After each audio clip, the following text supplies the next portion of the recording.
બાળમિત્રો, સત્સંગ દીક્ષા અધ્યયન ક્લાસમાં આપ સર્વેનું સ્વાગત છે. આજના ક્લાસમાં આપણે શ્લોક નંબર 251 અને શ્લોક નંબર 252 નો અભ્યાસ કરીશું. સૌ પ્રથમ શ્લોક નંબર 251 ની પહેલી કડીનું હું ગાન કરીશ, ધ્યાનથી તેને સાંભળજો.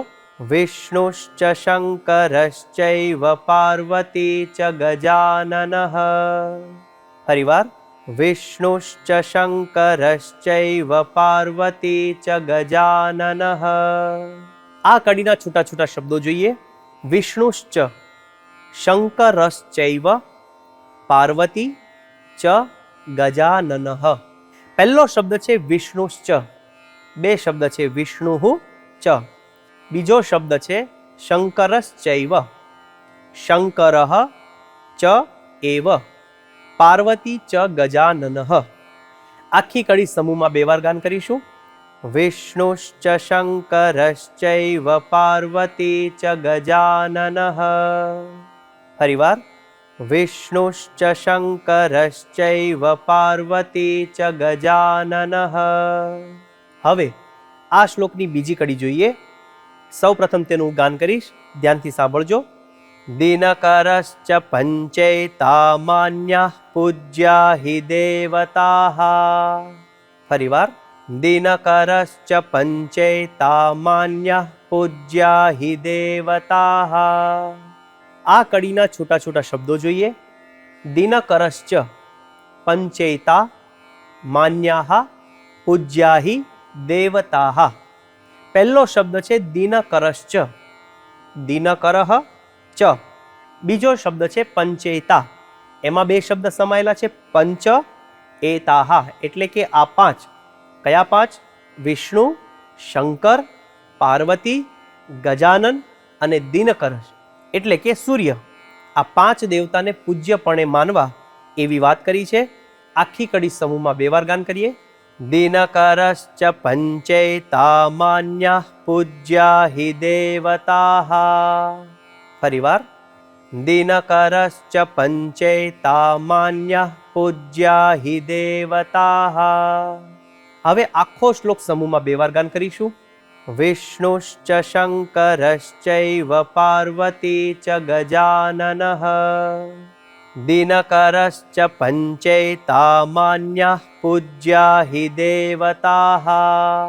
ફરીવાર, વિષ્ણુશ્ચ શંકરશ્ચૈવ પાર્વતી ચ ગજાનનઃ. દિનકરશ્ચ પંચૈતામાન્યઃ પૂજ્યા હિ દેવતાઃ. આ શ્લોકનો ગુજરાતી અર્થ આ પ્રમાણે છે.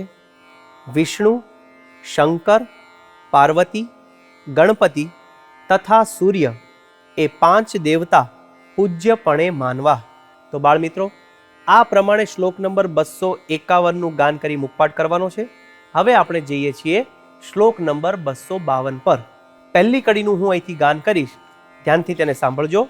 પરિરક્ષેદ દૃઢમ નિષ્ઠામક્ષર પુરુષોત્તમે. ફરીવાર, પરિરક્ષેદ દૃઢમ નિષ્ઠામક્ષર પુરુષોત્તમે. આ કડીના છૂટા છૂટા શબ્દો જોઈએ. પરિરક્ષેદ દૃઢામ નિષ્ઠામ અક્ષર પુરુષોત્તમે. પહેલો શબ્દ છે પરિરક્ષેદ, એક જ શબ્દ છે. પરિરક્ષેદ એટલે કે રાખવી. અક્ષર પુરુષોત્તમ મહારાજને વિશે નિષ્ઠા રાખવાની વાત કરી છે. આખી કડી સમૂહમાં ગાન કરીએ. પરિરક્ષેદ દૃઢમ નિષ્ઠામક્ષર પુરુષોત્તમે. ફરીવાર, પરિરક્ષેદ દૃઢમ નિષ્ઠામક્ષર પુરુષોત્તમે. હવે શ્લોકની બીજી કડી જોઈએ, ધ્યાનથી તેને સાંભળજો. તથાપિ નૈવ કર્તવ્યમ દેવતાંતર નિંદનમ. ફરીવાર, તથાપિ નૈવ કર્તવ્યમ દેવતાંતર નિંદનમ. આ કડીના છૂટા છૂટા શબ્દો જોઈએ. તથાપિ નૈવ કર્તવ્યમ દેવતાંતર નિંદનમ. છેલ્લો શબ્દ છે દેવતાંતર નિંદનમ. એમાં ત્રણ શબ્દો સમાયેલા છે: દેવતા, અંતર, નિંદનમ. એટલે કે કોઈ પણ અન્ય દેવોની નિંદા નૈવ કર્તવ્યમ, ન જ કરવી. આખી કડી સમૂહમાં બે વાર ગાન કરીએ. તથાપિ નૈવ કર્તવ્યમ દેવતાંતરનિંદનમ. ફરીવાર, તથાપિ નૈવ કર્તવ્યમ દેવતાંતરનિંદનમ. હવે આખો શ્લોક સમૂહમાં 2 વાર ગાન કરીશું. પરિરક્ષેદ દૃઢમ નિષ્ઠામક્ષર પુરુષોત્તમે તથાપિ નૈવ કર્તવ્યમ દેવતાંતરનિંદનમ. ફરીવાર, પરિરક્ષેદ દૃઢમ નિષ્ઠામક્ષર પુરુષોત્તમે તથાપિ નૈવ કર્તવ્યમ દેવતાંતરનિંદનમ. આ શ્લોકનો ગુજરાતી અર્થ આ પ્રમાણે છે. અક્ષર પુરુષોત્તમ મહારાજને વિશે દ્રઢ નિષ્ઠા રાખવી, તેમ છતાં કોઈ પણ અન્ય દેવોની નિંદા ન કરવી. તો બાળમિત્રો, આ પ્રમાણે શ્લોક નંબર 251 અને શ્લોક નંબર 252 નું ગાન કરી મુખપાઠ કરીએ અને મિશન રાજીપો લેવા માટે તત્પર રહીએ. આવતા ક્લાસ સુધી સર્વને જય સ્વામિનારાયણ.